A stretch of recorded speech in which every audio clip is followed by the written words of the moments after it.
आजच्या पत्रकार परिषदेचा आम्हाला सर्व जे आहेत हिंदू समाजाशी निगडीत सगळ्याला आम्हाला निमंत्रण देणं गरजेचं होतं. तर त्यामुळं पत्रकारांच्या माध्यमातून सगळ्या तळागाळापर्यंत निरोप जाईल या उद्देशाने आम्ही पत्रकार परिषद बोलवली होती. आणि जे कार्यक्रमाचं नियोजन आहे, जी रॅली निघणार आहे, जे सांस्कृतिक कार्यक्रम वगैरे आहे त्याच्यामध्ये ठेवलेले आहे, ते सगळे तुमच्यापर्यंत कसे पोहोचतील, तुमच्या माध्यमातून तुमचं एक असं माध्यम आहे तळागाळापर्यंत जाण्यासाठी की ते सगळ्यांच्या घरोघरी पोहोचू शकतो. काही ठिकाणी आम्ही गेलो नाही, तिथे तुम्ही तुमच्या माध्यमातून आम्ही पोहोचू शकतो. त्याच्यामुळे आम्ही पत्रकारांशी बोलवली. कार्यक्रमाचं स्वरूप कसं असणार सांगा ना. कार्यक्रमाचं स्वरूप हे शोभायात्राने सुरुवात होणार आहे.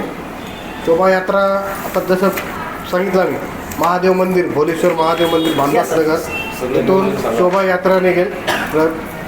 त्याच्यानंतर भजनी मंडळ वगैरे असं आमची मिरवणूक निघत असेल. दुर्गा माता मंदिर विष्णुनगर, त्याच्यानंतर हनुमान मंदिर विष्णुनगर, जैन मंदिर आनंदनगर, नाथनगर येथील तुळजाभवानी मंदिर, गणपती मंदिर आणि मित्रनगरमधील लिंबेवाडी येथील नर्मदेश्वर महादेव मंदिर येथे त्याची सांगता होऊन तिथं संमेलन आयोजित केलेले आहे. त्या ठिकाणी आम्ही सांगता करणार आहे आणि तिथं आपले भागवताचार्य हरिभक्तपारायण अतुल महाराज आदमाने नेवासाचे त्यांचं आणि रुपेशजी मंगाळे म्हणून यांचं व्याख्यान ठेवलं.